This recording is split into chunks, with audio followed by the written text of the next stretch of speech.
Yep.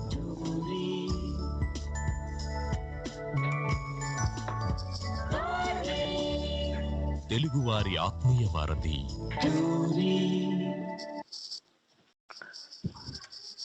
తెలుగువారి ఆత్మీయ వారధి టోరీలో సైన్స్ అవర్ కార్యక్రమానికి స్వాగతం. ఈ కార్యక్రమాన్ని మీకు సైన్స్ ఫర్ సొసైటీ మరియు Babu Gogineni Facebook group rational arena వారి సౌజన్యంతో మీకు సమర్పిస్తున్నది గోవింద్ ఫ్రమ్ కాలిఫోర్నియా. నమస్తే అండి. మనం గత కొన్ని వారాలుగా సైన్స్కి సంబంధించిన చాలా ఎపిసోడ్స్ అండ్ సిరీస్ అన్నీ కూడా మనం కంప్లీట్ చేసాము. సరే, ఈరోజు ఒక స్పెషల్ షో అనమాట. ఈరోజు స్పెషల్ షో ఎవరి మీద అంటే జేమ్స్ ర్యాండీ. ఈ పేరు చాలామంది వినే ఉంటారు. తెలియని వాళ్ళకి కొత్త పేరు అయితే ఈ విషయం మనం తప్పనిసరిగా తెలుసుకోవాలి. కొంతమంది గొప్ప వ్యక్తుల గురించి తెలుసుకోవడం ద్వారా మనకి కొన్ని కొత్త ఆలోచనలు, తర్వాత మన జీవన శైలిలోని కొన్ని మార్పులు జరుగుతాయి అన్నమాట.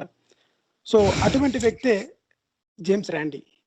అసలు జేమ్స్ ర్యాండీ గారు, ఆయనకి మనం ఒక్క ముక్కలో చెప్పాలి అంటే మోసగాళ్ల పాలిట సింహస్వప్నం. మోసగాళ్ళు ఎవరు? మనం ఎందుకు ఇతరుల చేతుల్లో మోసపోకూడదు? మోసాలంటే ఏంటి? మోసాలు ఎలా జరుగుతాయి? రీజనింగ్ అంటే ఏంటి? స్కెప్టిసిజం అంటే ఏంటి? అసలు పారానార్మల్ యాక్టివిటీ అంటే ఏంటి? సూడో సైన్స్ అంటే ఏంటి?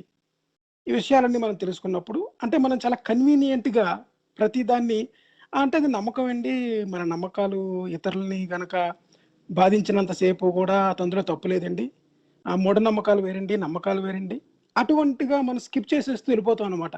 ఎందుకంటే మనకి ఒక క్లియర్ కట్గా ఒక ఐడియా ఉండదు. ఊరికినే ఏదో మాట చెప్పి అక్కడి నుంచి దాన్ని మనం సమర్థించుకోవడానికి చూస్తూ ఉంటాం అన్నమాట. కానీ అసలు ఆలోచన అనేది ఎలా చేయాలి, ఎటువంటి వాటిని మనం సస్పెక్ట్ చేయాలి, ఎటువంటి వాటిని ప్రశ్నించాలి, ఎవరి చేతుల్లో సమాజం మోసపోతుంది, ఆ మోసాన్ని ఎలా బట్టబయలు చేయాలి అన్న విషయాలన్నీ కూడా ఈరోజు మనకి జేమ్స్ ర్యాండీ గారి గురించి మాట్లాడడానికి సైన్స్ పాపులరైజర్ మన రెగ్యులర్ గెస్ట్ ప్రసాద్ గారు ఆస్ట్రేలియా నుంచి జాయిన్ అయ్యారండి. నమస్తే అండి ప్రసాద్ గారు, welcome to the show. Thank you Govind గారు. థ్యాంక్ యూ అండి. ఓకే అండి. ప్రసాద్ గారు, ఈరోజు షోలో మనం జేమ్స్ ర్యాండీ గారి గురించి ఎందుకు మనం మాట్లాడబోతున్నాము, ఆయన గురించి మీరు క్లుప్తంగా ఒక 2 వాక్యాల్లో చెప్పి తర్వాత మీరు జేమ్స్ ర్యాండీ గారి కంట్రిబ్యూషన్, అసలు ఆయన సమాజానికి చేసిన ఎనలేని సేవ, ఆయన యొక్క జీవన విధానం ఎలా ఉండేది, ఆయన ఎటువంటి మోసగాళ్ళని వాళ్ళు చేసేది మోసము అని బయట పెట్టారు, ఈ విషయాలన్నీ మీరు టోరీ శ్రోతలకి తెలియజేయండి. తప్పకుండా గోవింద్ గారు. ద అమేజింగ్ జేమ్స్ ర్యాండీ, మనం టైటిల్ పెట్టుకున్నట్టుగానే ఆయన గురించి తెలుసుకునే కొలది ఆయన వీడియోలన్నీ చాలా మటుకు యూట్యూబ్లో అక్కడ దొరుకుతాయి. అండ్ ఆయన డాక్యుమెంటరీ మోస్ట్ రీసెంట్లీ తీసిన ద హానెస్ట్ లయర్ అని ఉన్న డాక్యుమెంటరీ చూస్తే అసలు మొత్తం ఆయన లైఫ్లో ఆయన ఎక్కడ మొదలుపెట్టి ఏం చేసి ఎక్కడ దాకా వెళ్ళారు అన్నది మనకి ఆ డాక్యుమెంటరీలో చాలా బాగా అర్థమవుతుంది అనమాట. It's a well made documentary. Tubi సైట్లో ఉందండి. ఇంకా ఈయన గురించి చెప్పాలనుకుంటే ఈయన మానవాళికి చేసిన మేలు ఏంటి అని అడిగారు కాబట్టి బిగ్గెస్ట్ బెనిఫిట్ లేకపోతే మేల్ అంటే గనక ఈయన ఒక కల్ట్ లీడర్గా కానీ ఒక బాబాగా కానీ అవతరించలేదు. అవన్నీ చేయగలిగే శక్తి సామర్థ్యాలు, యుక్తి, మ్యాజిషియన్, ఇంద్రజాలం చేయగలిగిన వ్యక్తి అయ్యుండి అలాంటి అవకాశం తనంతట తాను వచ్చినా కానీ దాని నుంచి వెనక్కి తగ్గి అలా చేసే వాళ్ళకి సంబంధించిన పనుల్ని బయటికి తీసుకురావటానికి, అంటే అందులో నిజం ఎంత ఉన్నది అన్నదాన్ని గురించి ఇన్వెస్టిగేట్ చేయటం అన్నది మనం మెయిన్ చూస్తాం ఈయన లైఫ్ లో. అందుకే చెప్పండి, మీరు కంప్లీట్ చేయండి. అందుకే ఈయన డీబంకర్ అంటే ఆయన ఒప్పుకోరు. ఆయన he doesn't like to be called a debunker. ఎందుకంటే నువ్వు డీబంక్ చేయటానికి నేను వస్తున్నాను అని వెళ్ళటం కరెక్ట్ కాదని ఆయన ఉద్దేశం. ఆయన అనేది ఏంటంటే ఎవరైనా కానీ ఏదైనా అతీత శక్తులు ప్రదర్శించగలిగే అవకాశం ఉందని, సామర్థ్యం ఉందని చెప్పినా, లేదంటే అతీంద్రియ శక్తులు ఉన్నాయని అన్నా, ఇంకా చాలా ఉన్నాయి మనకి. ఈ ఆరా అని, ఈ డౌజింగ్ అంటారు, అంటే అంటే నీరు భూమిలో ఉందో లేదో అంటే తెలుసుకోవటానికి. పారానార్మల్ స్కిల్స్ అన్నమాట. అంటే మనకి అతీంద్రియ శక్తులు. అవునండి. అంటే సైకిక్ ఎబిలిటీస్ అనొచ్చు, పారానార్మల్ యాక్టివిటీస్ అన్నా, ఫెయిత్ హీలింగ్ అన్నా, సైకిక్ సర్జరీ అన్నా, సూడో సైన్స్ అన్నా, ఈ ఆల్టర్నేటివ్ మెడిసిన్స్ అన్నా, మెటీరియలైజేషన్ అంటే ఇప్పుడు సాయిబాబా లాగా గాలిలోంచి వస్తువులను తీయటం, విభూతిని తీయటం లాంటి పనులు అనుకున్నా, లేదంటే కొబ్బరికాయనో లేదంటే ఏదైనా రెండు పగలు వంగి కొట్టడం, ఉన్న ఓచల్ని పట్టుకుని నీళ్ళు ఎక్కడున్నాయో చెప్పటం కానీ, లేదంటే స్పూన్ ని ఔజా బెండ్ బోర్డ్స్. చేయడం, బెండింగ్ ద స్పూన్. అవునండి. స్పూన్ బెండింగ్ కూడా ఒకటి. స్పూన్ బెండింగ్ ఏంటంటే మాకు ఆ ఎబిలిటీస్ ఉన్నాయని చెప్పటానికి స్పూన్లు, ఫోర్క్‌లు బెండ్ చేస్తున్నట్టుగా చూపిస్తారు గానీ, అంటే దానివల్ల నిజంగా అదే. మేట్రిక్స్ మూవీలో అది ఉంటుందన్నమాట. అంటే మనకి అంటే ఎందుకు ఈ పాయింట్ చెప్పానంటే నేను, అంటే మ్యాజిక్ ఒక మోలీ అంటారనమాట. రోడ్డు పక్కన చేస్తే ఆడు మోలీ చేశాడు అంటారు. అదే కనుక ఒక స్టేజ్ మీద చేశారనుకోండి, ఒక మెజిషియన్ అన్నమాట. అలా కాకుండా మీరు అవును. సినిమాల్లో అక్కడ ఒక ఒక బౌద్ధ భిక్షువులాగా, లేకపోతే అక్కడ ఒక విద్యార్థిలాగా ఉండి ఆ స్పూన్ ని కనుక మీరు తీక్షణంగా చూసినట్లయితే ఆ స్పూన్ బెండ్ అయిపోయిందండి. అప్పుడు మీరేమనుకుంటారంటే వాళ్ళకి కొన్ని సిద్ధులు ఉన్నాయి, కొన్ని అతీంద్ర శక్తులు ఉన్నాయి అనుకుంటారన్నమాట. అంటే అవును. ఒకే మెటీరియల్, ఒకే సిచ్యుయేషన్, ఒకే అవుట్కమ్, కానీ అది చేసిన ప్రదేశాన్ని బట్టి అవుట్కమ్ మారిపోతుంది అనమాట. ఇది మ్యాజిక్ అంటారు. కానీ ఒక ఒక సాధువులు అన్నారు కదా మీరు, సాధువుల కింద స్వామీజీలు అన్నారు కదా, అలాగే ఎవరన్నా చేస్తే మటుకి వాళ్ళకి కొంత సిద్ధులు ఉన్నాయి, కొన్ని శక్తులు ఉన్నాయి, మెడిటేషన్ ద్వారా వాళ్ళకి కొన్ని పవర్స్ వచ్చినాయి, వాళ్ళకి అమ్మవారు కొన్ని శక్తులు ఇచ్చింది అన్న ఒక ఆలోచన విధానం అన్నది చాలా తప్పు. అది there is wrong side of argument అనమాట. అది మనం ఇప్పుడు మాట్లాడుకోబోతున్నాం. ఇంకొకటి ఏంటంటే మీరు మాట చెప్పారు చూసారా, చాలా మంచి పాయింట్. ఈ పాయింట్ ఎవరు చెప్పలేదు ఇంతకుముందు. మేము అంతకుముందు జేమ్స్ ర్యాండీ షో చేసాం కానీ అప్పుడు ఈ పాయింట్ చెప్పలేదు. మన అదృష్టం కొద్దీ ఆయన ఒక స్వామీజీ అవతారంగా కానీ బాబా అవతారంగా కానీ ఎత్తలేదన్నారు.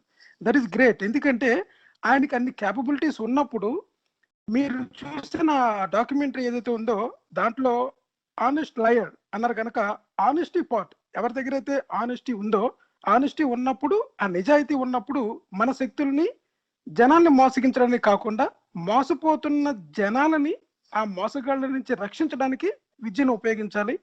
మన మన నాలెడ్జ్ అంటే మన జ్ఞానాన్ని కానీ, మన క్వశ్చనింగ్ ఎబిలిటీని కానీ, మన క్రిటికల్ థింకింగ్ని కానీ, రీజనింగ్ని కానీ మోసపోతున్న జనాలకి ఆ అవతల వాళ్ళ మోసాన్ని చెప్పడానికి ఉపయోగించాలి. ఆయన ఖచ్చితంగా అదే పని చేశారు. అవునండి. ఆయనకి యాక్చువల్లీ చిన్నప్పుడే ఒక మ్యాజిక్ షో అవి ఎవరో ఒక అమ్మాయిని పడుకోబెట్టి గాలిలోకి లేపటం అలాంటివి చూసిన తర్వాత ఆయనకి బాగా క్యూరియాసిటీ పెరిగి అది ఎలాగ సాధ్యం, ఎలాగ జరుగుతుంది అది ఇది అనుకుని వాటి గురించి తెలుసుకునే ప్రక్రియలో ఆయన సొంతంగా ఈ ఈ ఈ ఈ ఇంద్రజాలం అన్నది నేర్చుకుని ప్రదర్శనలు ఇవ్వటం మొదలు పెట్టడం అన్నది మనం చూడొచ్చు అనమాట. చూస్తే అంటే అంతకుముందు హోడిని ఎవరైతే బాగా మోస్ట్ పాపులర్ ఎస్కేప్ ఆర్టిస్ట్ అనుకోవచ్చు, మ్యూజిషియన్ కమ్ ఎస్కేప్ ఆర్టిస్ట్ ఉన్నారు. అంటే సంఖ్యల ద్వారా కానీ, గొలుసుల ద్వారా కానీ, తాళ్ళతో కానీ కట్టివేసి ఏదైనా చెక్కపెట్టెలో కానీ, ఇనప బాక్స్ లో కానీ పెట్టి వాళ్ళని నీటిలో పెడితే వాళ్ళు మళ్ళీ బయటికి రావటం, ఇలాంటి ప్రదర్శనలు ఎస్కేప్ ఆర్టిస్టులు అన్నది దాదాపు అట్లీస్ట్ మనకు తెలిసిన 100 సంవత్సరాల్లోనే చాలా మంది చాలా రకాల వేరియంట్స్ తోటి ఎవరికి వాళ్ళ సొంత పరిజ్ఞానం తోటి, ట్రిక్కరీ తోటి, మ్యాజిక్ తోటి పెర్ఫామ్ చేయటం అన్నది మనం చూస్తాం. సో ఈయన ఒక రేంజ్ లో ఒక టైం వచ్చేటప్పటికి ఈయన పెర్ఫార్మెన్సెస్ అది మ్యాజిక్. అంటే ఇప్పుడు ఏదైనా మనకి అర్థం కానిది, మనకి ఆ క్షణంలో అర్థం కానిది ఏదైనా సరే అతీంద్రియ శక్తి ఒక రకమైన అంటే మన అతీత శక్తులు లేదంటే పారానార్మల్ యాక్టివిటీగా మనం భావించేటప్పుడు ఆ నిజం అన్నది ఇప్పుడు అందుకనే మెజిషియన్స్ ఎవరు కూడా సీక్రెట్ రివీల్ చేయరు. ఈయన కూడా how did you do that అని ఎవరైనా ఏదైనా అడిగితే yeah I think I did it well అంటారు. అంటే నువ్వు ఎలా చేసావంటే బాగా చేశాను అంటారు, కానీ ఈయన ట్రిక్ చెప్పట్లేదు. ట్రిక్ అంటే ఎందుకంటే నీకు చెప్పిన వెంటనే ఇంకా ఓహో అంతేనా అనిపిస్తుంది. ఎంత పెద్ద మ్యాజిక్ అయినా మీరు చూడండి, ఎలాంటి మ్యూజిషియన్స్ అయినా, ఇప్పుడు టీవీల్లో బాగా పాపులర్ అయిన మ్యూజిషియన్స్ అయినా కానీ కూడా ఈ నీటి మీద నడిచినా గాలిలో తేలినా ఏం చేసినా సరే ఏ, మీకు బ్రేకింగ్ ద మ్యూజిషియన్స్ కోడ్ ఆ టైప్ లో ఏదో ఇది వరకు కొన్ని ఎపిసోడ్స్ కూడా వచ్చాయి డిస్కవరీలోనే, అందులోనూ. ఆ ట్రిక్ ను ఒక్కసారి రివీల్ చేసిన తర్వాత ఓ అంతే కదా అనిపిస్తుంది. కానీ ఆ రివీల్ చేయనప్పుడు మన మైండ్ ఏంటంటే మనల్ని డిసీవ్ చేస్తారు, వాళ్ళు డిస్ట్రాక్ట్ చేసి డిసీవ్ చేస్తారు. అంటే వాళ్ళు చేసే పని ఈ మన కాన్సన్ట్రేషన్ ని పక్కదారి పట్టేలాగా చేసి వాళ్ళు మనల్ని స్లీట్ ఆఫ్ హ్యాండ్ అంటారు, లేదంటే అంటే వస్తువులు కొన్ని దాయటం ద్వారా, తీయటం ద్వారా, లేదంటే ఇల్యూజనిస్టులు అంటారు వీళ్ళందరూ. సో మనకి ఒక భ్రమ కల్పించేలాగా చేసే ఈ ఇంద్రజాలం మహేంద్రజాలం అన్నమాట. సో ఇందులో ఆయనకి ఆ ఒక ఒక సమయంలో జనం ఆయన దగ్గరికి వచ్చి వాళ్ళ ఫ్యూచర్ ని గురించి, లేదంటే ఇలా కొన్ని డబ్బులు ఇవ్వడానికి రెడీ అయ్యి ఇలా ప్రెడిక్ట్ చేయటాలు. ఎందుకంటే ఆయన ఇప్పుడు ఫర్ ఎగ్జాంపుల్ పేకలు కార్డ్స్ ఉన్నాయనుకోండి, కార్డ్స్ లో ఒక ట్రిక్ చేస్తూ మీ దగ్గర ఏ కార్డు తీసారో ఆ కార్డుని మీతో చెప్పించకుండా ఆయన చెప్పటమో, లేదంటే మీతో చెప్పిన తర్వాత అలాంటి ట్రిక్కే ఆయన ఆల్రెడీ క్లోజ్ చేసిన ఏదో ఒక ప్లేస్ లోంచి తీయటం లాంటిది ఏదైనా చేస్తే జనం ఏమనుకుంటారంటే మేబీ ఇతనికి కూడా అలాంటి ఏమన్నా పవర్స్ ఉన్నాయేమో అనుకుంటారు. సో అలాగా ఆయన అప్రోచ్ అయినప్పుడు ఆయనకి అనిపించింది అనమాట, ఇది చాలా పవర్ఫుల్ గా, అంటే ఎవరికైనా సరే వాళ్ళ చేతిలో చాలా ఎక్కువ మంది జనాల్ని ఇన్ఫ్లుయెన్స్ చేయగలిగిన, మెస్మరైజ్ చేయగలిగే పవర్ ఉన్నప్పుడు దాన్ని యూజువల్ గా చాలా మంది చెడుకే వాడుకోవటం అన్నది మనం చూస్తాం. సో అది డబ్బు, పేరు, ప్రఖ్యాతలు సంపాదించడానికి అయితే వేరే వాటికైతే. కానీ ఈయన he took A step back, అంటే ఒకసారి వెనక్కి వచ్చి ఆలోచించి ఈ పవర్ కరప్ట్ చేస్తుంది, సో దీనిని వీళ్ళు అడుగుతున్నట్టు చెప్పడం కాదు, వాళ్ళు ఎందుకు నమ్ముతున్నారు, అలా నమ్మటం వల్ల వాళ్ళకి ఈ ఈ ఈ హామ్ జరుగుతుంది కదా అని చెప్పి అప్పటి నుంచి ఆయన ఏం చేస్తారంటే ఇలాంటివన్నిటిని ఎక్స్పోజ్ చేయటానికి, లేదంటే ఇన్వెస్టిగేషన్ చేయటానికి ఆయన లైఫ్ని డెడికేట్ చేశారు. ఆయన 92 సంవత్సరాలు బ్రతికారండి. మొన్న అక్టోబర్ 20వ తారీఖున చనిపోవటం జరిగింది due to age related illnesses అని చెప్పారు. సో చూస్తే గనక ఈయన ఒక మ్యూజిషియన్, అలాగే మానసిక పరిశోధకుడు అంటారు. ఆయనకు ఒక ఫౌండేషన్ ఉంది కదా, ఆయన ఫౌండేషన్ స్థాపించారు కదా. అవునండి, ఆయన educational James Randi educational foundation. అవునవును. అండ్ ఇంకోటి కూడా చెప్పండి, $1 మిలియన్. యా, ఆయన మ్యూజిషియన్, అలాగే ఎస్కేప్ ఆర్టిస్ట్ కాకుండా స్కెప్టిక్ అండ్ సైకిక్ ఇన్వెస్టిగేటర్ గా ఎక్కువ ఆయన చెప్పుకుంటారు ఆయన గురించి. And author and story teller, entertainer, ఇవన్నీ. అంటే ఆయన కొన్ని బుక్స్ రాశారు. అలాగే సైకిక్ ఇన్వెస్టిగేటర్ అంటే ఆయన ఒక డీబంకర్ అన్న పదాన్ని ఆయన ఒప్పుకోరు అనమాట. అంటే ఆల్రెడీ నేను డీబంక్ చేయడానికి వచ్చాను అని కాకుండా ఓపెన్ మైండ్ తోనే వెళ్ళి వాళ్ళు చేస్తాను అన్నదాన్నే చేయమంటున్నాను నేను. ఒకవేళ చేస్తే గనక అది తెలిస్తే అందరికీ ఉపయోగపడుతుంది కదా, అది ఏంటో దాని వెనక ఈ కారణం ఏంటో మనం తెలుసుకోవచ్చు అన్న సంశయవాదం, అంటే స్కెప్టిసిజం ద్వారా ఆయన అప్రోచ్ అవ్వటం జరిగి, ఇవన్నీ కూడా ఆస్ట్రాలజీ దగ్గర నుంచి, ఆరాస్ దగ్గర నుంచి, ఇడియోమోటర్ రిఫ్లెక్స్, ఇందాక చెప్పిన ఈ ఓజా బోర్డ్స్ కానీ, నీళ్ళు ఎక్కడ ఉన్నదో వాటర్, అదే కొబ్బరికాయలతో గానీ 2 స్టీల్ రాడ్స్ పట్టుకుని వాటర్ ఎక్కడుందో చెప్తామని బయలుదేరే వాళ్ళ ఇవి కానీ, అలాగే రుద్రాక్షల ద్వారా మన సద్గురు గారు చేసి చూపించి, ఆయనే తిప్పి, చేతితో తిప్పి కావలసినట్టుగా ఏది మంచి నీళ్ళు, ఏది తాగగలిగే నీళ్ళు, ఏది కాదో చెప్పినట్టుగా.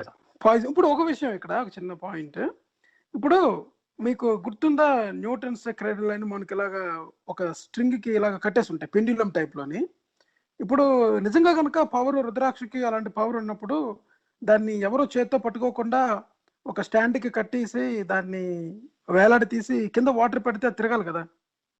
అవును. అలాగే కాదు. ఇంకొకటి ఇంకంతకన్నా ఒక డబుల్ బ్లైండ్ టెస్ట్ జరిగితే సరిపోతుందండి. అంటే సద్గురు గారే ఒక 3 గ్లాసులు తీసుకొని అందులో ఒక దాంట్లో కనపడని, వాసన రాని విషాన్ని ఏదో ఏసి అది తాగగలిగేలా ఉందో లేదో చెప్పటానికి దాని మీద రుద్రాక్ష దండ పట్టుకుని క్లా అంటే మంచిదైతే గడియారం ముల్లులాగా క్లాక్ వైజ్ తిరుగుతుంది కుడివైపుకి.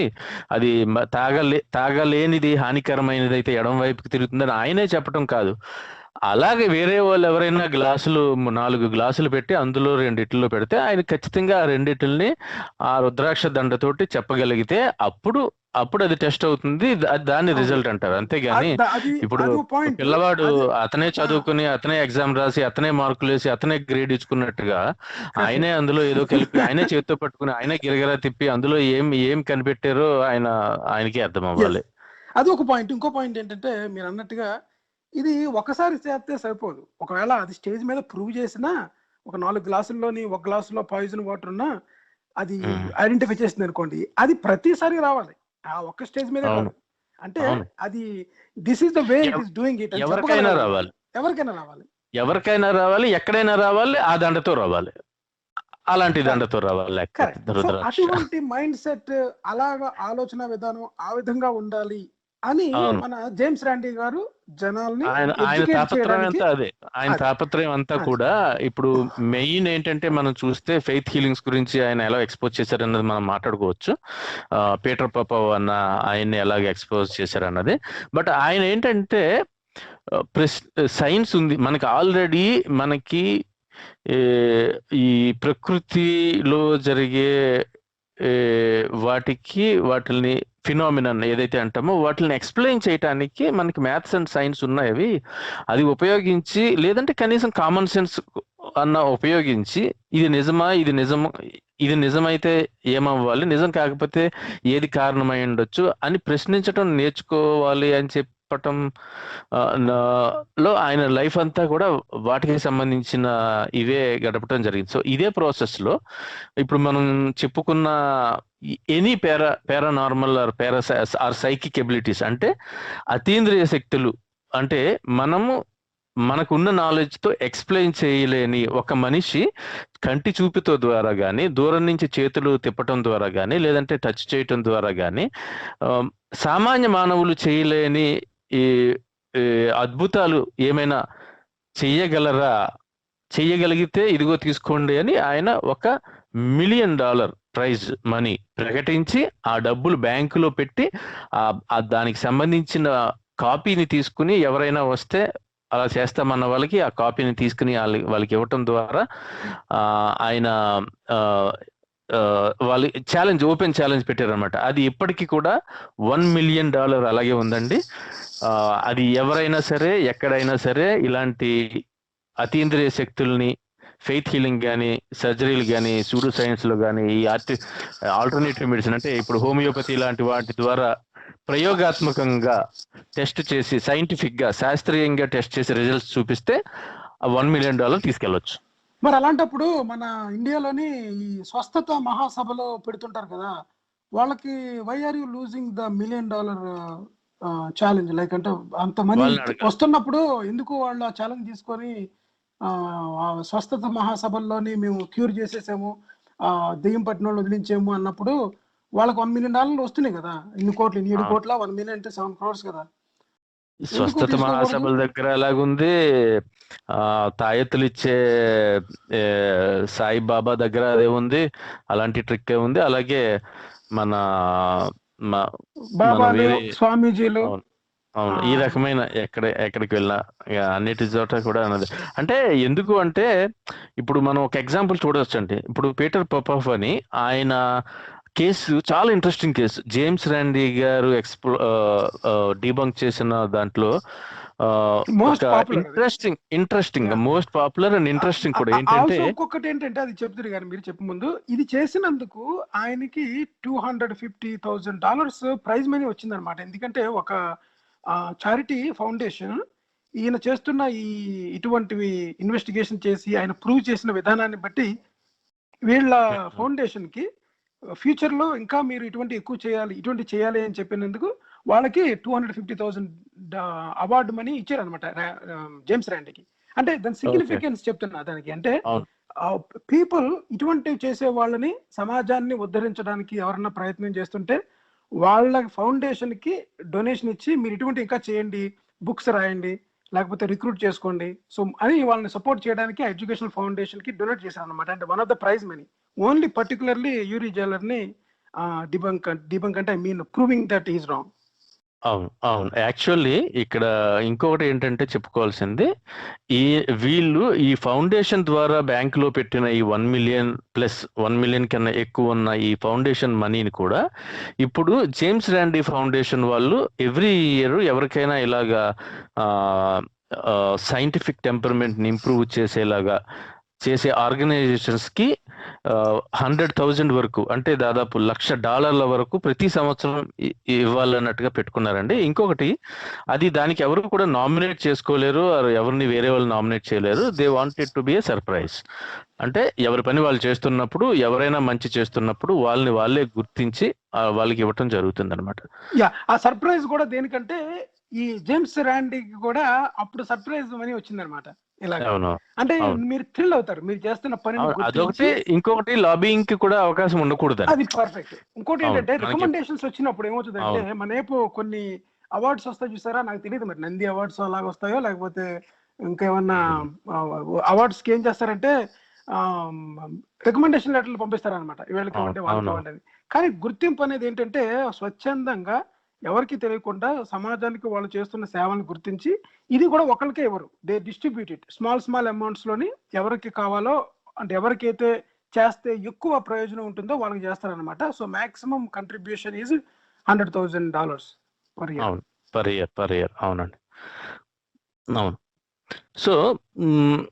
సో ఈయన పెట్టిన ఈ $1 మిలియన్ పారానార్మల్ ఛాలెంజ్ అని ఏది పెట్టారో దానికి కొన్ని రూల్స్ ఉంటాయి అన్నమాట. అంటే ఇప్పుడు ఈ జాన్ నెవిల్ మస్కెలిన్ ఆయన, అంటే హుడిని, వీళ్ళ పారానార్మల్ ఛాలెంజెస్ నుంచి ఇన్స్పైర్ అయ్యి జేమ్స్ ర్యాండీ ఎడ్యుకేషనల్ ఫౌండేషన్ అని 1996లో పెట్టి, జేమ్స్ ర్యాండీ గారు మొదట $1,000 ఆయన సొంత డబ్బులు పెట్టడం దగ్గర నుంచి మొదలు పెట్టింది. ఇప్పుడు అది $1 మిలియన్ ప్రైజ్ మనీ దాకా వెళ్ళిందండి. ఇది ఎవరైనా సరే ఒక అబ్జెక్టివ్ ప్రూఫ్తో, అంటే మనము డెమాన్స్ట్రేట్ చేసి అండర్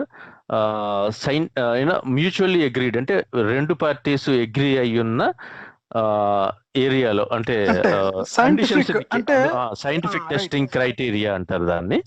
దానికి ఇంకొక విషయం యాడ్ చేస్తాను నేను దీని ముందు, ఆబ్జెక్టివ్ ప్రూఫ్ అంటే ఏంటన్నది. ఎందుకంటే చాలా మంది ఇప్పుడు పునర్జన్మలు ఉన్నాయండి, మేము చూసామండి, అలాగే పాము మంత్రం ఉందండి, మేము చూసామండి, మా పక్కింటి వాళ్ళ మేనగోడలోకి ఒకసారి పాము కరిస్తే అతను వచ్చి పాము మంత్రం వేసారండి అని చెప్పాడు అనుకోండి, అది సబ్జెక్టివ్ ప్రూఫ్ అవుతుంది అనమాట, ఆబ్జెక్టివ్ ప్రూఫ్ అవ్వదు. ఎందుకంటే ఎక్కడైతే ఇప్పుడు చాలా మంది నేను చూసానండి, ఒక స్వామీజీ అండి హిమాలయాల్లోని మంచు మీద కూర్చొని ఆయన అలాగా 4 గంటలు ఉన్నాడండి, ఆయనకేం అవ్వలేదండి, మేము అందరం కూడా చలికి వణికిపోయాం, వాళ్ళకి అలాగా తపస్సు చేయడం ద్వారా కొన్ని సిద్ధులు వస్తాయని చెప్పారు అనుకోండి, అది ఆబ్జెక్టివ్ ప్రూఫ్ కాదనమాట. అది అదే విధంగా కొంతమంది మంటల్లో దిగి హోమంలోని దిగి చేస్తుంటారు. మా గురువు గారు ఉన్నారండి, ఆయన మంటల్లోకి దిగి ఆదిశక్తిని ఆయన వశపరచుకోవడానికి కొన్ని మంత్రాలు చదువుతుంటారండి. మీరు దిగ్గాలు రెండండి మంటల్లోకి, ఆయనకి చాలా శక్తులు ఉన్నాయని చెప్తుంటారు అనమాట. సో ఇటువంటివన్నీ ఒక థర్డ్ పర్సన్ నేను చూశాను అని చెప్పినవి ఏవి కూడా ఆబ్జెక్టివ్ ప్రూఫ్స్ కాదనమాట. సో $1 మిలియన్ ఛాలెంజ్ లోని మెయిన్ క్రైటీరియా ఏంటి అంటే, మనకి కావాల్సింది ఆబ్జెక్టివ్ ప్రూఫ్స్ కావాలన్నమాట. అంటే అది మన మనుషుల యొక్క ఈ చెప్పే విధానాలు మీరు చూసారండి, మనకి బయాసెస్ ఉంటే చూసారా, అంతకుముందు మనం మాట్లాడుకున్నాం, ఏది నాడీ వైద్యం లాగా ఆయన మొత్తం చెప్పేస్తారండి, అక్కడికి వెళ్తే మన చరిత్ర అంతా ఉంటదండి అని చెప్తుంటారు అనమాట. సో వాళ్ళకి అంత ఆలోచించే శక్తి ఉండదు అనమాట. సో రియల్ ఎంక్వైరీ ఎలాగుంటుంది అన్నది ఈ దీంట్లోని మనకి కొన్ని రూల్స్ ఉంటాయి, ఆ రూల్స్ ప్రకారంగా కానీ మీరు అతీంద్రియ శక్తుల్ని నిరూపించాలి. అది మాట. అందుకనే James Randi garu one of the famous quote లో ఆయన చెప్పినట్టు, no matter how smart and well educated you are, you can still be deceived అంటారు ఆయన. అంటే బాగా చదువుకున్నానో స్మార్ట్ అనో అనుకున్న ప్రతి వ్యక్తిని కూడా సరైన సిచ్యువేషన్ సందర్భంలో సరైన టెక్నిక్ యూజ్ చేసి మోసం చేయవచ్చు అన్నది ఆయన చెప్పటం ఉద్దేశం అన్నమాట. ఆయన అంటే ఇది ఎవరికి వస్తుంది, ఇది ఎవరు చేయలేరు నాకు అంటే ఎవరో చేస్తారని కాదు. అక్కడ ఏంటంటే వాళ్ళు ఏం చెప్తున్నారంటే ఇవి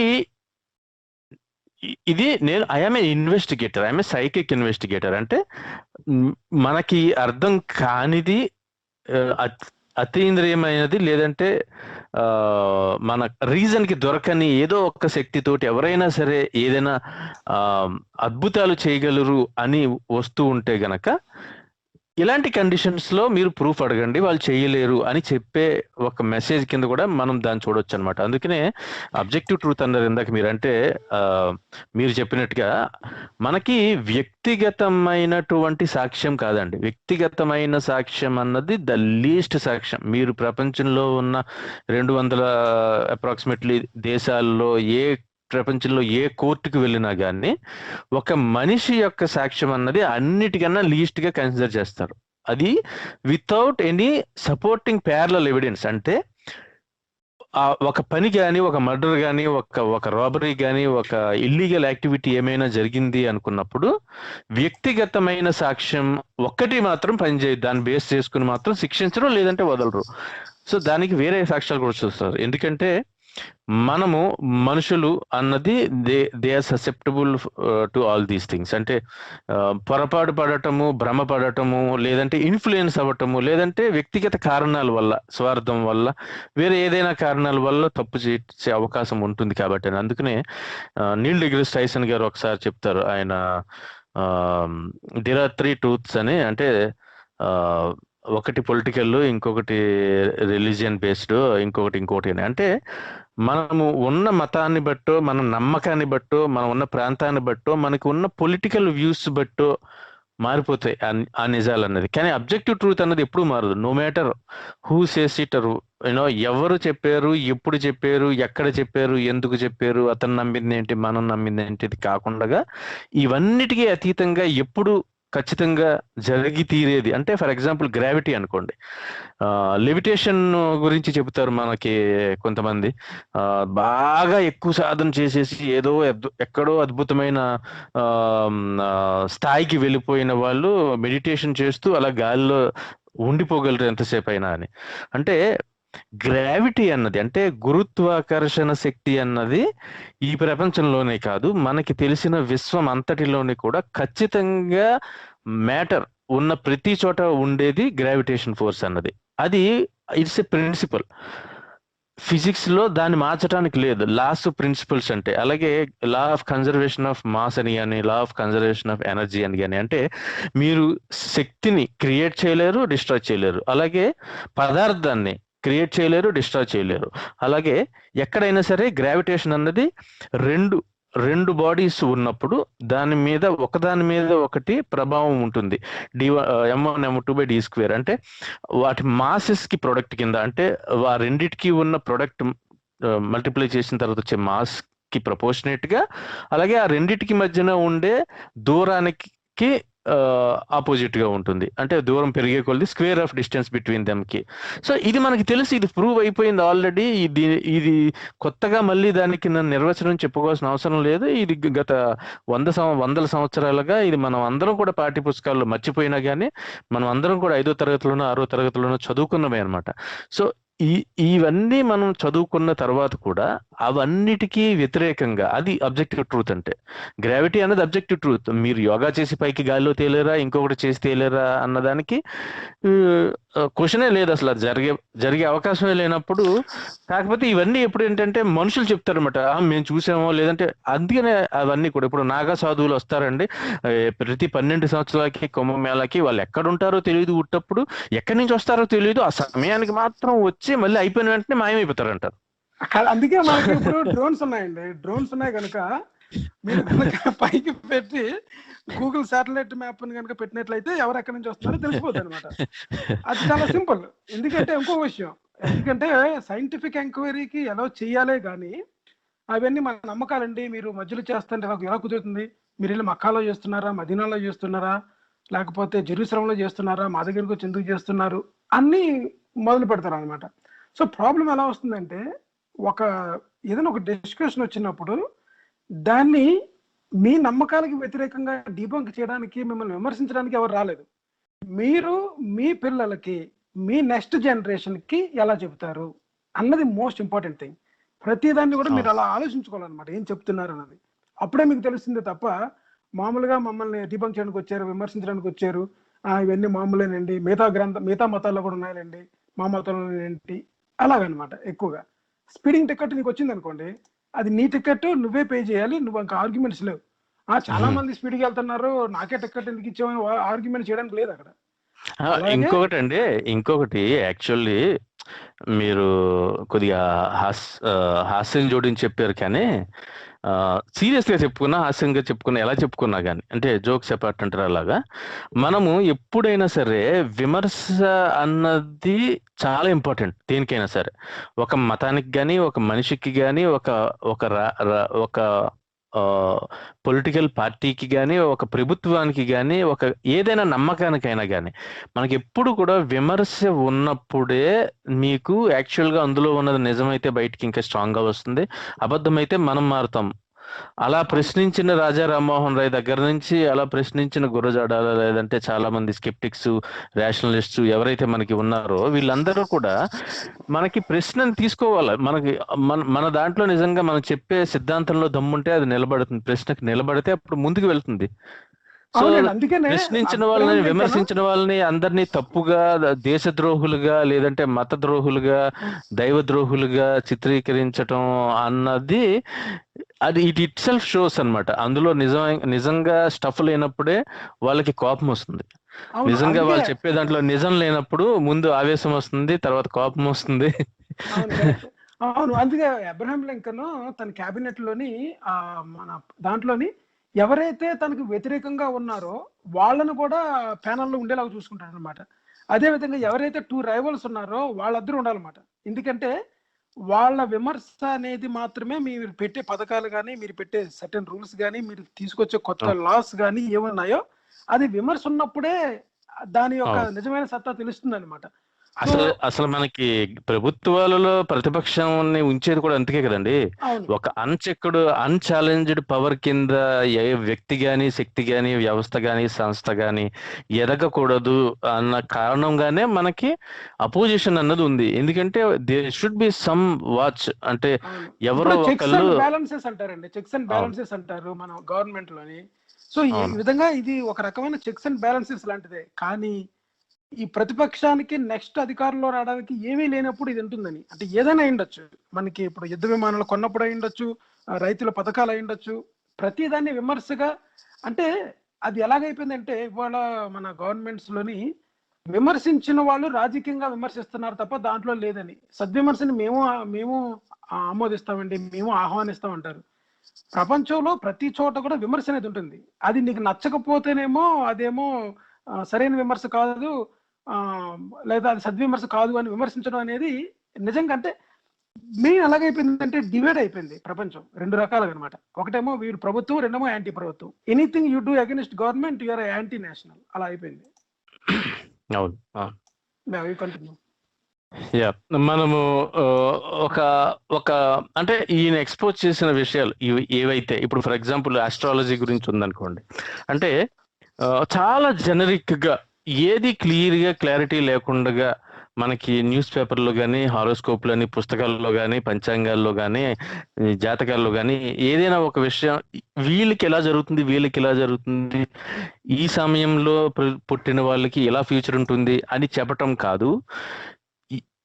మీకు ఎన్ని ప్రశ్నలు వేసినా సమాధానం చెప్పగలిగే మనుషుల్ని ఒక 12 మందిని 12 రాశులకి సంబంధించిన వాళ్ళని పంపుతాము. అంటే ఈయన చేసింది కాదు, ఇంతకుముందు జరిగింది ఎగ్జాంపుల్.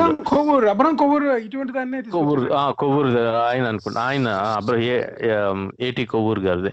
ఆయన ఎక్స్పెరిమెంట్ లో ఆయన చేస్తే ఇది డిబంక్ చేశారు అప్పుడు. అంటే ఒక 12 మంది 12 రాశులకు సంబంధించిన వాళ్ళని పంపి వాళ్ళకి సంబంధించిన లైఫ్ లో జరిగినవి జరుగుతున్నాయి కావాలంటే చెప్పించి, వాళ్ళు ఏ రాశిలో పుట్టారో చెప్పమంటే 12 మందిలో ఒక్కరికో ఇద్దరికో కూడా సరిగ్గా చెప్పలేకపోయారు వాళ్ళు.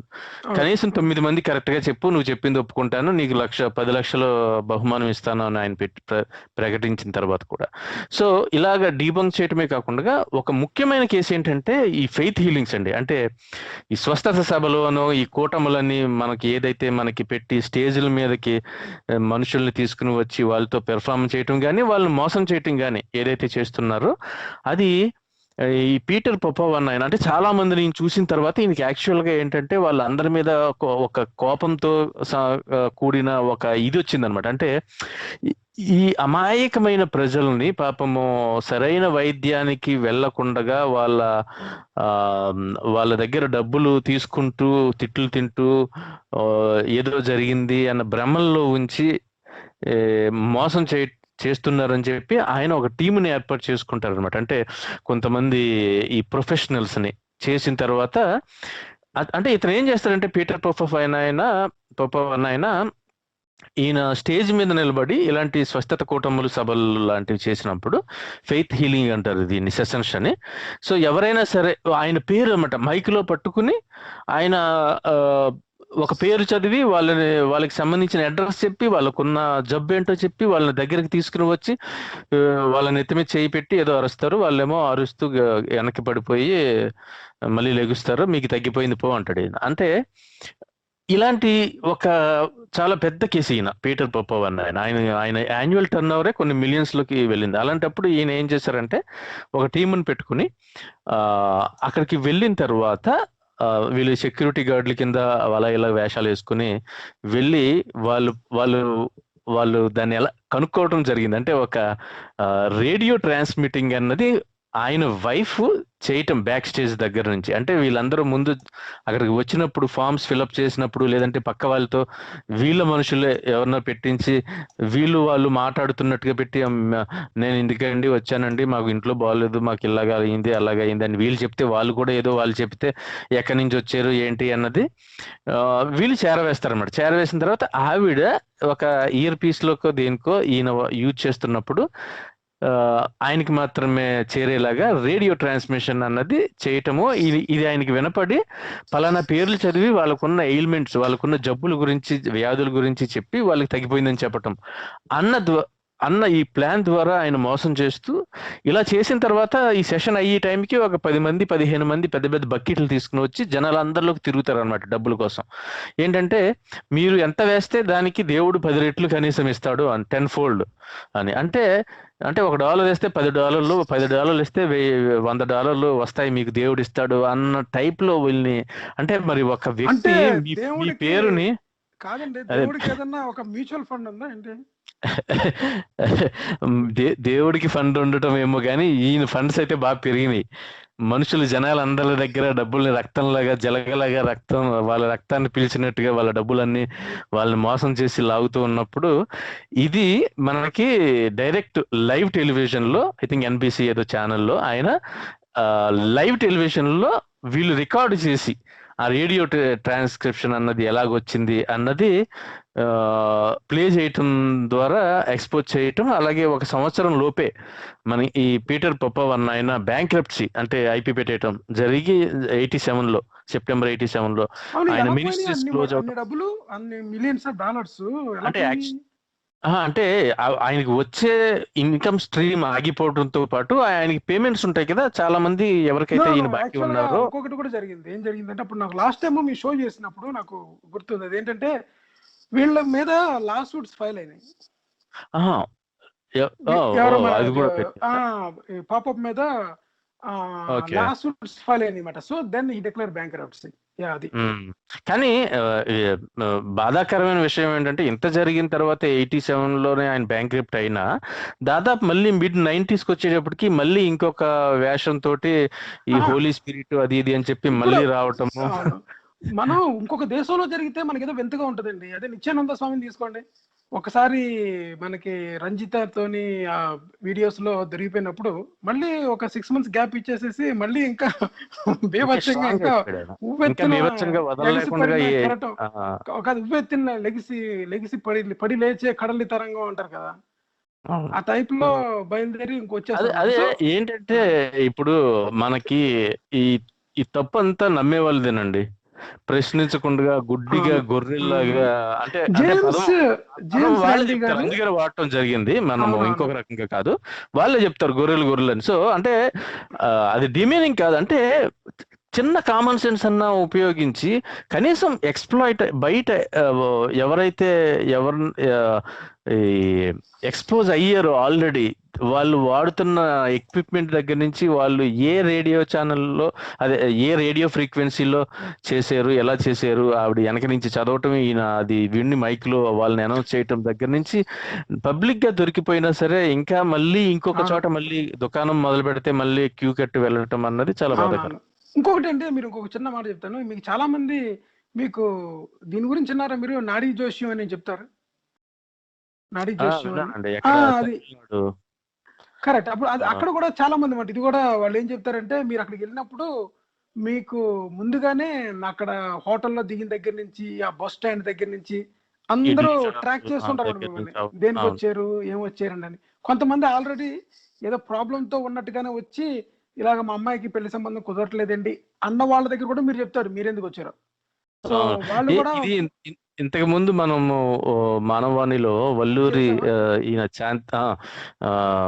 వరప్రసాదరావు గారు ఉన్నారు, ఆయనతో ఒక షో చేసినప్పుడు ఆయన కూడా ఇలాగే అంటే వర్ణిలో ఆయన ఈ హేమలత లవణం గారు వాళ్ళతో పాటు ఈ చెల్లి నిలయం అని ఈ జోగిని వ్యవస్థకి వ్యతిరేకంగా పోరాడిన ఇంట్లో ఆయన కూడా ఇంతకు ముందు ఇలాగే బాబాలు వీళ్ళు ఇలా చెప్పే వాళ్ళని ఎక్స్ప్లోర్ చేసేటప్పుడు ఇలాంటి టెక్నిక్ నే వాడారనమాట. వీళ్ళు కలిసి జనంలో మేము పలానా ఊరి నుంచి వచ్చాము అలా తప్పులు చెప్పడం ద్వారా వీళ్ళు టర్న్ వచ్చినప్పుడు వీళ్ళని పిలిచినప్పుడు వెళ్ళినప్పుడు వీళ్ళు చెప్పిన తప్పుడు విషయాలనే వాళ్ళు మళ్ళీ రిపీట్ చేయటం అన్నది జరిగినట్టుగా ఎక్స్పోజ్ చేశారు వాళ్ళనప్పుడు. అలాగా సో చాలా మంది ఏంటంటేనండి ఇది ఈ విషయాన్ని they don't like to discuss. ఇటువంటి చెప్తూ ఉంటుంటే నా ఏంటంటే మా శాస్త్రాలకు సంబంధించిన దాన్ని మీరు చెప్తున్నారు, ఇటువంటివి దర్గాల్లో లేవా, అదొకటి. రెండోది ఏంటంటే అంటే ఎవరి నమ్మకాలు వాళ్ళేయండి, మనం అనవసరంగా యువతల వాళ్ళ మనోభావాలు దెబ్బతీయకూడదు అన్న దగ్గర ఆగిపోతుంది అనమాట. ఈ మోసగాళ్ళ దగ్గర మనోభావాలు ఏముంటాయండి? ఇప్పుడు ఈయన లైఫ్ అంతా డెడికేట్ చేసి చెప్పింది ఈవెన్ సైకిక్ సర్జరీస్ కూడా రండి, సైకిక్ సర్జన్స్ కింద అవతారం ఎత్తి మీకు ఆపరేషన్ అక్కర్లేకుండా నేను చేతులతో చేస్తానని మనుషుల్ని పడుకోబెట్టి ఏదో ప్రేగులో ఏదో బయటికి తీసినట్టుగా చూపిస్తుంటే అవును, అందులో నమ్మకానికి మనోభావాలకి తావు ఎక్కడుందండి? అందులో అది యాక్చువల్ గా అది ఫ్రాడ్, అతను తీసుకెళ్లి జైల్లో వేయాలి. అది కరెక్టే. కానీ ప్రాబ్లం ఏంటంటే వీళ్ళు ఈ సపోర్టర్స్ ఎవరైతే ఉన్నారో వాళ్ళు ఇటువంటి ఎవరన్నా తెలియని వాళ్ళు ఎవరన్నా చేస్తేనేమో అది ఇలాంటి మోసగాళ్ళు ప్రతి చోట ఉంటారండి అన్నది ఒకటి.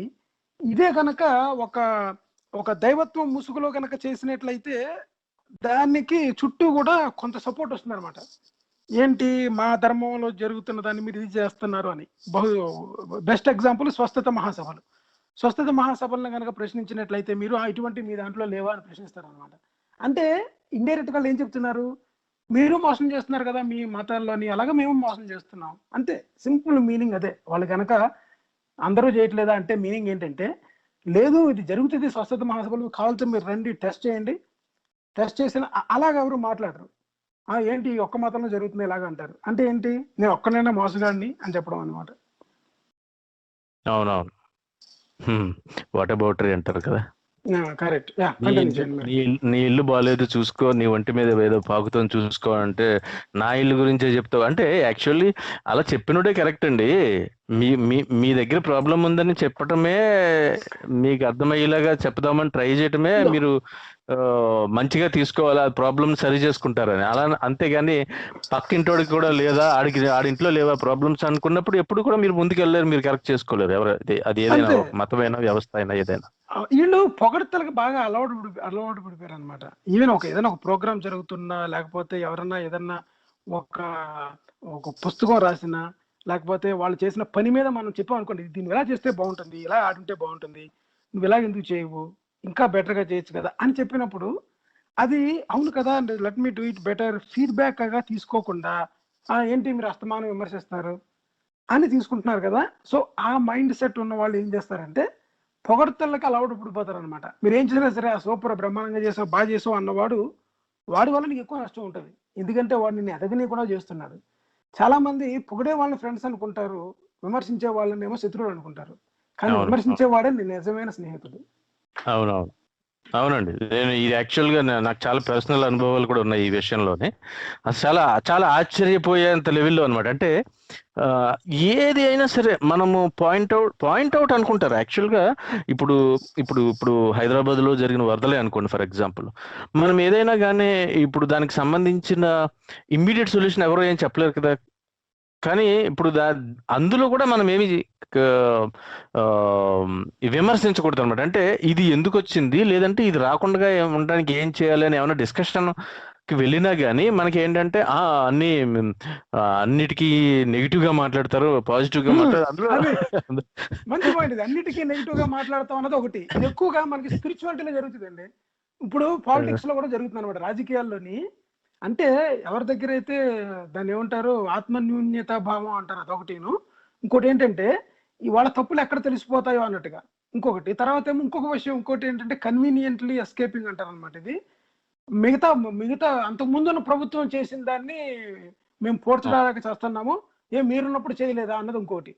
ఇప్పుడు నువ్వేం చేసావు ఇప్పుడు అన్నది ముఖ్యమా, లేకపోతే గత ప్రభుత్వం చేసిన తప్పులు అప్పుడు చేయలేదా మీరు తప్పులు, అప్పుడు మీరు విమర్శ అలాగే ఎక్కువ కొట్టుకోవడం అయిపోయింది అనమాట. సో మెయిన్ మీరు చెప్పింది కరెక్టే. ఎవరన్నా సరే మన కంపెనీలో ఏదైనా ఒక ఇష్యూ వచ్చింది అనుకోండి, ఒక ప్రాబ్లం, దానికి మేము ప్రాబ్లం టికెట్ అసైన్ చేస్తారు కదా. అది ఎందుకు అసైన్ చేస్తారంటే ఇది మళ్ళీ రిపీటెడ్ గా రాకుండా ఉండడానికి. అస్తమానం ఎందుకు ఫెయిల్ అవుతుంది అంటే రూట్ కాజ్ మీరు ఫైండ్ చేయలేదన్నమాట. అప్పుడు మటుకి మనం నిజమే కరెక్టే అలా అనే ఒప్పుకుంటాం. కానీ ప్రభుత్వం విషయంలోకి వచ్చే లోపలికి అంత చిన్న వరదలకే ఎందుకు హైదరాబాద్ మునిగిపోతుంది అంటే ఇన్ఫ్రాస్ట్రక్చర్ లో ఎక్కడో లోపం ఉంది. ఇన్ఫ్రాస్ట్రక్చర్ అంటే సిటీని ఇంకా మళ్ళీ పెంచడం కుదరదు, ఉన్న సిటీ అంతే. దాన్ని మళ్ళీ ఇల్లులన్నింటినీ పైకి లేపేసి మళ్ళీ కిందనన్ని కాలువలు బాగు చేసి మళ్ళీ ఇంటిని అన్నింటినీ కింద తెంపడం జరగదు అనమాట. సో ఉన్న దాంట్లో ఏం చేయాలి, డ్రైనేజీలు ఎలా చేయాలి, అసలు పరిస్థితి ఏంటి అన్న దాని మీద ఎవరో కాన్సన్ట్రేషన్ చేయరు. ఇలాంటి వరదలు ఎప్పుడో 50 సంవత్సరాలకు ఒకసారి వస్తాయండి, దాని గురించి ఎన్ని మానుకుంటామో ఏంటి అని ముందుకు వెళ్ళిపోతుంటారు అనమాట. సో దీనివల్ల లాంగ్ టర్మ్ ఎఫెక్ట్స్ చాలా ఉన్నాయి. వ్యాధులు వస్తాయి, స్టాగ్నెట్ అయిపోయిన వాటర్లో ఇప్పుడు పాములు వస్తున్నాయి, తర్వాత ఏమో మొత్తం డ్యామేజ్, పూర్తిగానేమో జనజీవనం స్తంభించిపోతుంది, నష్టపోతారు. ఇక్కడలాగా ఏదన్నా వరదలు వస్తే ఇన్సూరెన్స్ అనేది ఉండదు మన ఇండియాలో పర్సనల్ లాస్ తీసుకోవాలి ఇప్పుడు కూడా. అవునండి.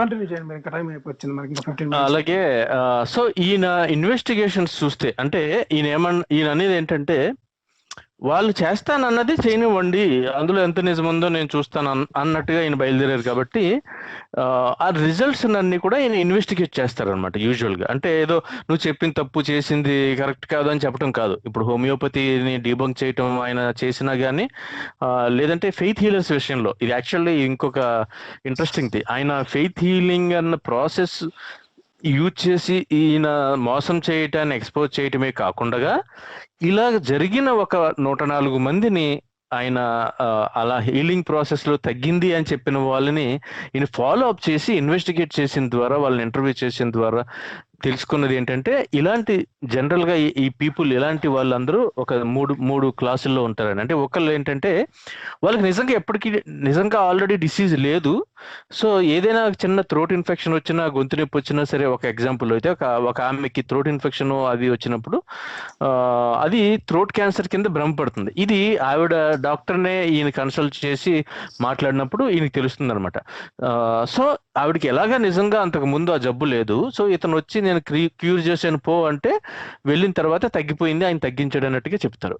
అది ఒకటి. ఇంకొక సెకండ్ క్లాస్ ఆఫ్ పీపుల్ ఏంటి అంటే వీళ్ళకి డిసీజ్ ఇంకా ఉంటుంది కానీ వాళ్ళు డినయల్ మోడ్లోకి వెళ్ళిపోతారు అనమాట. అంటే ఒక అతనికి డయాబెటీస్ ఉందనుకోండి, ఒక ఎగ్జాంపుల్లో అయితే ఆయన ఒక డయాబెటీస్ వ్యక్తి వెనకాల వెళ్ళి మళ్ళీ ఆయన అడుగుతారు అనమాట, తగ్గిపోయిందని చెప్పావు కదా స్టేజ్ మీద ఎక్కి, మరి నువ్వు ఏంటి ఎలా చేస్తున్నావు, నువ్వు ఇన్సులిన్ ఇంకా వాడుతున్నావా, మీ డాక్టర్ ఎవరు, నేను మాట్లాడొచ్చా, అది ఇది అనేటప్పటికి నువ్వెవరు అది ఇది అంటే నేను ఇలా పలానా అంటే, ఓహో మీరా, అయితే మీకు నేను చెప్పాల్సింది, మీతో ప్రూవ్ చేయాల్సింది ఏం లేదంటాడు.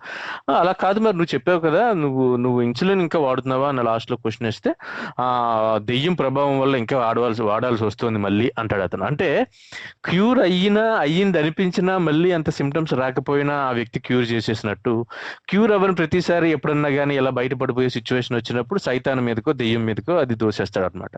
అది 3వ క్లాస్ అండి. వీళ్ళు 3rd క్లాస్ అంటే 3వ రకం ఏంటంటే రెండు ఏం చెప్పారు, ఫస్ట్ ఏమో లేదు జబ్బు లేదు, ఉండినా తగ్గకపోయినా తగ్గింది అనుకుంటారు, వాళ్ళు తగ్గిందని చెప్తారు. కనీసం ఆ హీట్ ఆఫ్ ది మూమెంట్ లో వాళ్ళు గట్టిగా అరిచేసి మైకులు పెట్టి సౌండ్ పెట్టి, లేదంటే కొంత పెయిడ్ ఆర్టిస్టులు ఉంటారు, అది కాకపోయినా నిజం అనుకున్నా, ఇప్పుడు 1000 మంది గట్టిగా అరుస్తూ గోల్ చేస్తూ ఉన్నప్పుడు నేను మంత్రం ఇచ్చాను నీకు తగ్గిపోయింది అని అంటే ఏమవుతుందంటే వాళ్ళు ఒప్పుకునే బయటకు వస్తారు అక్కడి నుంచి.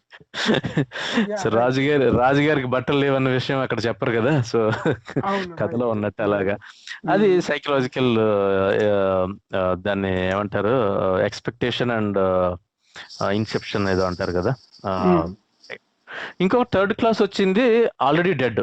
సో ఈయన ఇన్వెస్టిగేషన్ లో 3వ రకం అంటే ఈయన వెళ్ళి మళ్ళీ వాళ్ళకి ఎలా ఉందని ఫాలో అప్ చేద్దామని ఒక ఇల్లు తడితే కరెక్ట్ గా అదే సమయానికి అక్కడ చనిపోయిన వ్యక్తిని బయటికి తీసుకొస్తూ ఉంటారు.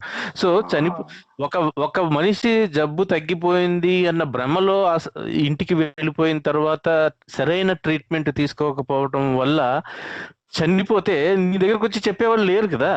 సో అందుకనే మీకు పాజిటివ్ రిజల్ట్స్ ఆయన చూపించగలిగాడు, జనం అందరూ అది నమ్మటం అన్నది జరిగింది అన్నమాట. సో ఇది కాకుండా ఇంకా ఈ సిల్వియా బ్రౌన్ అని ఆమె CNN ఎవరో లారీ కింగ్ లైవ్ ఎవరైతే ఆవిడ నేను స్వర్గాన్ని చూశాను, ఏంజల్స్ ని చూశాను అని చెప్పి సైకిక్ నవలలు అది రాసి సైకిక్ రీడింగ్లు చేయటం దగ్గర నుంచి థెఫ్ట్ ఛార్జీల మీద క్రిమినల్లీ కన్విక్ట్ అయిన వ్యక్తి మన ఎండ్ ఆఫ్ ద డేస్ అని ఒక పుస్తకంలో కూడా 2020లో న్యూమోనియా లాంటి ఒక జబ్బు వచ్చి చాలా మంది పోతారనో చెప్పటం అన్నది జరిగింది అని చెప్పి మనకి వాట్సాప్ లో బాగా షేర్ చేసుకోవటం అన్నది మనం చూసుకుంటాం.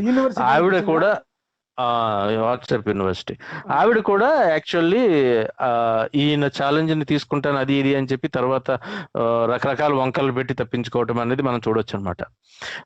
ఇది ఎందుకంటే ఓపెన్ ఛాలెంజ్ కి లారీ కింగ్ లైవ్ లో పిలుస్తాను అనమాట. పిలిస్తే షీ అగ్రీడ్ యాక్చువల్ గా, నేను వెళ్తానని చెప్పేసి జేమ్స్ ర్యాండీతోని డెఫినెట్లీ అని చెప్పింది. కానీ తర్వాత ఆమె రాలేదన్నమాట, కాల్ చేస్తే షీ ఎస్కేప్డ్, అంటే వెళ్ళింది అనమాట. అప్పుడు అలా 2-3 సార్లు జరగటం జరిగింది. అవును అందుకనే జేమ్స్ రాండీ దాంట్లో అవును number of days since she said weeks until she died. అవును అంటే యాక్చువల్ గా ఏంటంటే ఆవిడ she has made enough guesses అండి. ఆవిడ చాలా గెసెస్ చేసి చాలా రాళ్ళు విసిరినప్పుడు ఏమవుతుందంటే, మీకు ఒక మామిడి చెట్టుకి చూసి మీకు 100 రాళ్ళని ఒక 10 సార్లు మళ్ళీ ఒకసారి కాదు విసిరినప్పుడు మీకు తగిలింది చూసి నేను కావాలని దాన్నే గురి చూసి గిరాయితోనే కొట్టానంటే ఎలా? అవును, అలాగే ఇప్పుడు జ్యోతిష్యం చెప్పిన వాళ్ళు కూడా అలాగే చెప్తారండి. జ్యోతిష్యం చెప్పిన వాళ్ళు కూడా మీకు జాబ్ ఎప్పుడు వస్తుందండి, అక్టోబర్ ఇప్పుడు చూసుకుంటారు కూడా, కరోనా మొత్తం అన్ని చూసుకొని మీకు ఫిబ్రవరి కల్లా రావడానికి అవకాశం ఉందని చెప్తారు అనమాట మామూలుగా.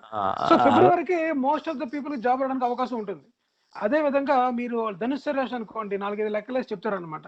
సో వీళ్ళు కూడా మీరు అన్నట్టుగా ఏదో చీకట్లో బాణం వేసినట్టు లేకపోతే 10 రాళ్ళు వేసినట్టు వేస్తారనమాట. మనకి జరగనప్పుడేమో ఇంకో ఏదో దోషం ఉంది అనుకుంటారు. మీరు అంతకుముందు చెప్పారు చూసారా, సైతాన్ ఉన్నట్టుగానే మనకి ఏదో అవును. దోషం ఉందండి, దానికి నివారణ చేయలేదు అనుకుంటారనమాట. జరిగినప్పుడు చెప్పానా నీకు జరిగింది కదా అంటాడు అనమాట. సో జరిగిన యాక్చువల్ వాళ్ళని ఎగ్జాంపుల్స్ గా చూపిస్తూ కొత్త కస్టమర్స్ ని తీసుకుంటూ ఉంటారు వీళ్ళు. యాక్చువల్లీ రీసెంట్ గా ఈ కరోనా వైరస్ వచ్చినప్పుడు కూడా కొత్తలో ఆ అభిజ్ఞ అభిజ్ఞ శర్మ అన్న ఒక బొడ్డోని తీసుకుని వచ్చి ఆ అతను అన్ని ముందే చెప్పేశాడు, ప్రిడిక్ట్ చేశాడు అని చాలా విపరీతంగా షేర్ చేసేసుకుని అతన్ని ఒక ప్రొడిజీ చైల్డ్ సెలబ్రిటీని చేసేయటం లాంటిది మనం చూడవచ్చు. అతను ఏంటంటే ఇప్పుడు సరైన ఈ చదువుకి దూరమై అంటే ఇంటి చదువులోనే ఉన్నాడు, వేదాలు అది ఇది అంటున్నాడు. కానీ ఆ ఎన్ని రకాల పాండమిక్స్ కానీ, ఎన్ని రకాల వార్స్ కానీ, ఎన్ని రకాల ఆ ఈ దుర్ఘటనలు ఏమనాలి, ఇవన్నీ ఎన్ని రకాలుగా ఉన్నాయి, అన్ని రకాలుగానే వైపరీత్యాలు అన్ని చెప్పాడు అతను 2019లో. అప్పటి నుంచి వస్తాయని చెప్పినాయి, దానికి దీనికి ఏదో దేశాలకి, అమెరికాకి, కొరియాకి యుద్ధం వస్తుందని ఏదేదో చెప్పాడు అన్నమాట. సో మనం ఏంటంటే అతను చెప్పిన అన్నిలో ఎన్ని చెప్పాడు, ఎన్ని నిజమైనవి అన్న మనం పట్టించుకోకుండా మనకి కావాల్సినవి మాత్రమే పిక్ చేసుకున్నప్పుడు ఎవడైనా ప్రతి ఒక్కరు కూడా చెప్పేవాడు. అభిజ్ఞాన అబ్బాయి స్టాక్ మార్కెట్ గురించి చెప్తాడా? చెప్తే చెప్పండి బాబు, టెస్లా స్టాక్ పెరుగుతుంది. కానీ పాపం తర్వాత కూడా అతను చాలా ప్రెడిక్షన్స్ మళ్ళీ తర్వాత మే నుంచి తగ్గుతుందని, జూన్ అని, జూలై అని, నవంబర్ అని చాలా పోస్ట్పోన్ చేస్తూ అది ఇది అని డిఫరెంట్ అన్ని చెప్పి, అంటే కొన్ని మిలియన్ల మైళ్ళ దూరంలో ఉన్న గ్రహాల యొక్క స్థితిగతులు, పొజిషన్స్ ని బట్టి వ్యక్తుల జీవితాల్లో లేదంటే దేశాల యొక్క చరిత్రలోనో ఫ్యూచర్లోనో ప్రిడిక్ట్ చేయగలను అని చెప్పటం, దాన్ని నమ్మటం అన్నది చాలా రిడిక్యులస్ అనమాట. అండ్ ఇన్ఫాక్ట్ అతను మైనర్, అంటే యాక్చువల్ గా తప్పలేదండి, అతను ఇంక్రెడిబ్లీ టాలెంటెడ్ అండి. అతను ఏకసంధాగ్రహి అంటారు కదా, అలాగనుకుంటా. అతను గొప్పగా వేదాలో ఉపనిషత్తులో చదివి ఉండొచ్చు, ఓకే, ఆయన ఉచ్చారణ బాగా ఉండుండొచ్చు, ఆయన కొటేషన్స్ బాగుండొచ్చు, ఆయన యూట్యూబ్ లో ఛానల్ చాలా ధైర్యంగా, చాలా కాన్ఫిడెంట్ గా చెప్తుండొచ్చు. కానీ ఆయన చెప్పింది నిజమా కాదా, అది కరెక్టా కాదా అని మాత్రం ఆలోచించుకోవాలి కదా. అండ్ ట్రోల్ చేస్తారు వద్దున పాపం చిన్నపిల్లవాడిని, అతనికి మైనర్ అయ్యండి అతన్ని ట్రోల్ చేయడం జరుగుతుంది. సో అలాంటి బడికి పంపాలి. నేను చెప్పేది ఏంటంటే, ఎవరైనా ఒక పిల్ల అలా చెప్తున్నప్పుడు ఏం చెప్తారంటే, అది పిల్లవాడు సంపాదించిన జ్ఞానము, అది శాస్త్రాలలో నిజంగా ఉన్న జ్ఞానాన్ని అతను చెబుతున్నాడు. మీరు మన శాస్త్రాల్లో ఉన్న జ్ఞానాన్ని, గొప్పతనాన్ని, జ్యోతిష్ శాస్త్రాన్ని మీరు అపహాస్యం చేస్తున్నారు అన్న వీళ్ళందరూ ఏం చేస్తారంటే స్లాట్లు కొనుక్కుంటారు అనమాట. They by the slots. అంటే ఇప్పుడు మీడియాలో స్లాట్స్ ని కొనుక్కొని 1 అవర్కి కానీ 2 అవర్స్ కానీ కొనుక్కొని ప్రశ్నల రూపంలో అడుగుతుంటారు అనమాట. ఇప్పుడు ప్రశ్నల రూపంలోని స్వచ్ఛందంగా టీవీ వాళ్ళని ఆహ్వానించట్లేదు. వాళ్ళు 30,000 పెట్టో, 40,000 పెట్టో, 1,50,000 పెట్టో కొనుక్కుంటారు అనమాట. ఆ టైం గ్యాప్ లో ఇస్తుంటారు అనమాట. It's an income for the TVs. అదేవిధంగా ఎనీ మీడియా. సో వీళ్ళు ఎప్పుడన్నా చేస్తున్నారు అంటే అదేదో ప్రజల కోసం స్వచ్ఛందంగా చేస్తుంది కాదు, ఈ వీళ్ళు కొనుక్కున్న స్లాట్ అనమాట. అలాంటి స్లాట్ మీరు కూడా కొనుక్కోవచ్చు. అవునవును. ఇంకా ఇంకొక 2 విషయాలు చెప్తే ఆపుతానండి. అంటే ఈ డీబంక్ చేసే విధానంలో ఆయన చేసిన ప్రయోగాలు ఎలా ఉన్నాయంటే, అంటే ఒక మగ వ్యక్తికి స్త్రీ వేషం వేసి ఓవేరియన్ క్యాన్సర్ ఏదో ఉన్నట్టుగా చెప్పడం జరుగుతుంది అనమాట. సో అతను అప్పుడు ఈ హీల్ చేసే ఫెయిత్ హీలింగ్ అతన్ని పైకి పిలిచి నీకు గర్భాశయానికి సంబంధించిన క్యాన్సర్ తగ్గిపోయింది పో అంటాడు. సో అతని దేవుడు చెవులో చెప్పే వాళ్ళకి పాపం ఆ వచ్చిన వ్యక్తి మగతను అని తెలియక అలా హీల్ చేశారనమాట. ఇంకొక ఇంట్రెస్టింగ్ ఇదండి, వన్ మోర్ లాస్ట్ది ఏంటంటే, ఈ కార్లోస్ హోక్స్ అని ఒకటి చాలా ఫేమస్ అయింది. అంటే ఈ మీడియా అది కాదు, మీడియా కూడా ఎలాగుంటుంది, నిజ నిర్ధారణ చేసుకోకుండా ఒక నోటోరియస్లీ ఫేమస్ అయిన ఏదైనా కేసు ఉంటే ఎలాగ ఉందని అని ఎక్స్పోజ్ చేయడానికి ఆయన ఓజ్ అల్వరేజ్ అని ఆయన పార్ట్నర్ తర్వాత ఆయనతో పాటుగా ఆయన్ని ఒక ఫేక్ బాబా లాగా తయారు చేసి అన్ని సైకిక్ ఎబిలిటీస్ ఉన్నాయి, ఫ్యూచర్ చెప్పగలరు, అది ఇది అన్నట్టుగా ఆయన ప్రమోట్ చేస్తూ ఒక ఒక ఒక ఎక్కడ ఊరు పేరు లేని న్యూస్ పేపర్లలో కట్ చేసినట్టుగా వీళ్ళే టైప్ చేసి అన్ని తయారు చేసి అమెరికాలో నుంచి ఇలా చేసిన ఈయన ఆస్ట్రేలియా వస్తున్నారు అని చెప్పి బాగా పబ్లిసిటీ ఇచ్చి ఆస్ట్రేలియా రావటం, అలాగే ఒపెరా హౌస్ లో ఒక షోని నిర్వహించడం, జనాలందరూ వచ్చి ఆహా అద్భుతం అది ఇది అని చెప్పేయటం అన్ని జరిగిన తర్వాత ఈయన 60 Minutes ప్రోగ్రామ్ లో దాన్ని రివీల్ చేస్తారు. ఏమని? ఆయన ఫేకు, ఆయన క్రియేట్ చేసిన న్యూస్ ఫేకు, ఆయన చెప్పిన పనులు ఎక్కడ ఏమీ జరగలేదు. కాకపోతే కనీసం ఒక 10 మంది పెద్ద పెద్ద మీడియా తలకాయలు ఉన్న మీడియా వాళ్ళు కూడా ఎవ్వరు కూడా కనీసం బేసిక్ రీసెర్చ్ కూడా చేయకుండా ఆయన్ని వెనకాల ప్రమోట్ చేయటం అన్నది, అంటే ఈయన స్పిరిట్ ఛానలర్ అని పబ్లిసిటీ ఇచ్చుకున్నారు ఈయన కార్లోస్ అన్న పేరుతోటి. అది కూడా చూడొచ్చు అనమాట. అంటే ఏంటంటే సో అన్ని స్థాయిల్లోనే అలాగ ఉంది. సో చెప్పేది ఏంటంటే ఈయన దగ్గర నుంచి మనం స్ఫూర్తి తీసుకోవాల్సింది ప్రశ్నించటం.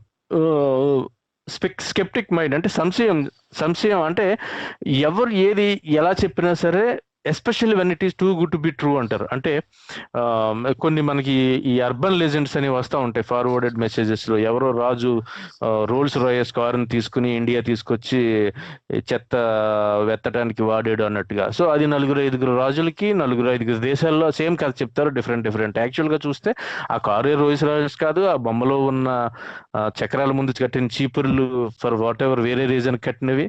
సో ఏదో ఒక ఫేక్ ఫోటోని, ఇతనేమో టిప్పు సుల్తాన్ ఫోటో అని, ఫోటోగ్రఫీయే కమర్షియల్ గా వచ్చి 150 సంవత్సరాలు అవ్వకపోతే ఎప్పుడు టిప్పు సుల్తాన్ ఎవడెళ్ళి ఫోటో తీసాడు. సో ఇది చాలా అంటే too good to be true అన్నప్పుడు మనకి ఇలా వచ్చినప్పుడు వాటికి సంబంధించి నిజంగా ఎంత నిజం ఉంది అని ప్రశ్నించుకుని దాని వెనక కారణం ఏముంది అని చూసుకుని, లేదంటే తెలిసిన వాళ్ళు చెప్పినప్పుడు కనీసం వేరే వాళ్ళు ఎక్స్పోజ్ చేసిన తర్వాత అయినా అలాంటి వాటికి దూరంగా ఉండటం అన్నది వాళ్ళ ధనమాన ప్రాణాలకి మంచిది అని అయితే మనం చెప్పవచ్చు.